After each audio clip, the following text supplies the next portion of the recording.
Imagine being handed a job description that doesn't officially exist, at a facility the government swears isn't real, working on technology that, according to everything science currently understands, shouldn't be possible. Now imagine trying to tell the world about it and having your life systematically dismantled as a result. That's the story of Bob Lazar. And whether you believe him or not, what he set in motion on a single night in May 1989 permanently altered the landscape of UFO research in America.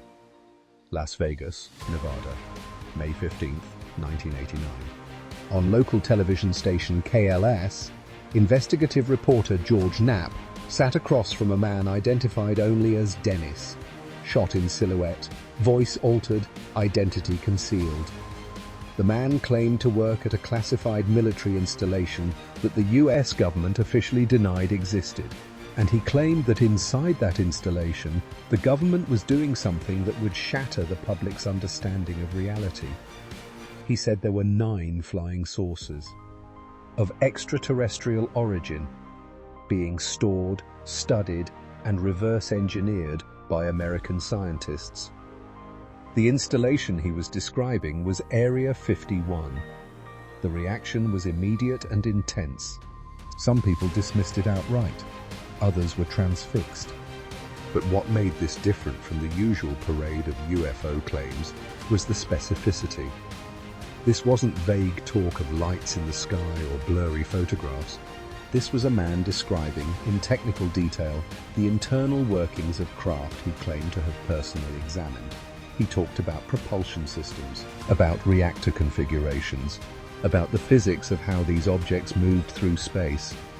The man behind the silhouette was Bob Lazar, and the decision to reveal his identity, made in real time, right up until the last possible moment, was one of the most consequential choices in the history of UFO disclosure. Lazar had been terrified. His life had already been turned upside down. His house had been broken into. Objects had been moved. Messages had been left on walls. He believed, with good reason, that he was being watched, followed, and intimidated by people who wanted him to stay quiet. He had an Uzi within reach at his window. The fear, by all accounts of those who knew him, was not performative. It was real. But he made the calculation that going public was safer than staying silent. That if the world knew his name, it would be harder to make him disappear quietly. From that night forward, Bob Lazar became the most controversial UFO whistleblower in American history. His story, in its essentials, was this. In the late 1980s, he had been recruited to work at a classified facility adjacent to Area 51, a location he referred to as S4, where the US government was housing and studying recovered alien spacecraft. His specific assignment was to work on the propulsion system of one of those craft. And what he encountered there, he said, was technology so far beyond anything in human engineering that it didn't just challenge his understanding of physics, it obliterated it. The centerpiece of his account was an alien reactor, a device that generated enormous amounts of energy through a process that had no analog in any human science. The fuel it used was an element that, at the time Lazar described it, didn't appear on the periodic table, element 115, which he called moscovium. It wasn't synthesized and officially confirmed by scientists until 2003, 14 years after Lazar first described it publicly. Lazar described the moment he first saw the reactor operating as a kind of cognitive earthquake. The implications cascaded through his mind in real time. If this technology worked, if it could be understood and replicated, it wouldn't just change aerospace engineering. It would render the entire fossil fuel economy obsolete overnight. No jet engines, no rocket propulsion, no internal combustion. The entire infrastructure of modern civilization, built on the controlled release of chemical energy, would become as relevant as a horse-drawn carriage.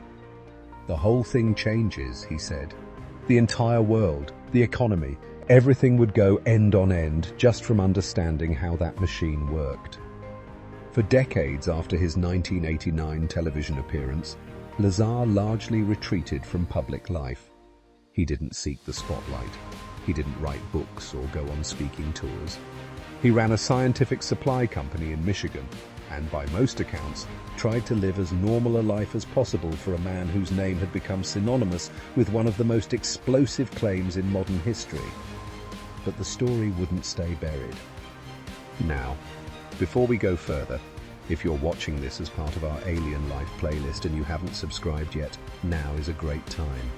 Every episode in this series builds on the last, and what's coming in the next 2 episodes connects everything we've covered so far into something much bigger. In December 2018, nearly 30 years after his first television appearance, Lazar agreed to tell his full story on camera. The result was a documentary by filmmaker Jeremy Corbell, Bob Lazar, Area 51 and Flying Saucers, that brought his account to a new generation of viewers and reignited the debate about what he had actually seen. The timing was not coincidental. The New York Times story about AATIP had broken just a year earlier. The Tic Tac video was now public. The conversation about UAPs had shifted from the fringes to the front pages. And suddenly, the things Bob Lazar had been saying since 1989, things that had gotten him laughed at, harassed, and professionally destroyed, were starting to sound a lot less crazy.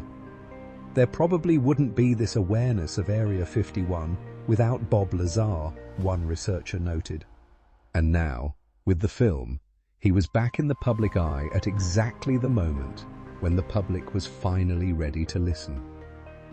The question that has always hung over Lazar's account is the question of verification. His critics point out that his educational credentials, he claimed to hold advanced degrees from MIT and Caltech, could not be confirmed. His supporters counter that this is precisely what you would expect if a government agency wanted to discredit a whistleblower. You erase the paper trail. You make the person unprovable. You turn their credibility into a question mark. What cannot be easily dismissed is the element 115 detail. When Lazar described it in 1989, it didn't exist in any official scientific record. The synthesis of element 115, moscovium, was first reported by a joint team of Russian and American scientists in 2003. It was officially added to the periodic table in 2016. Lazar had described its properties and its role in the reactor's operation nearly 2 decades before its existence was confirmed. That's either an extraordinary coincidence, an extraordinary fabrication, or an extraordinary piece of evidence. George Knapp, the reporter who first broke the Lazar story and has spent decades investigating it, has never wavered in his assessment. The fear was real, he has said. The threats were real. The surveillance was real. Whatever Bob Lazar saw at S4, something happened to him that the government found threatening enough to respond to with intimidation. And Lazar himself, when pressed on his motivations, has always given the same answer. He has no financial incentive. He doesn't enjoy the attention. He could, he has said, make up a better lie. But he has no motivation to lie. The world Lazar described, a world in which the US government has been sitting on recovered alien technology for decades, quietly studying it while publicly denying its existence, is a world that raises questions that go far beyond any single whistleblower's testimony.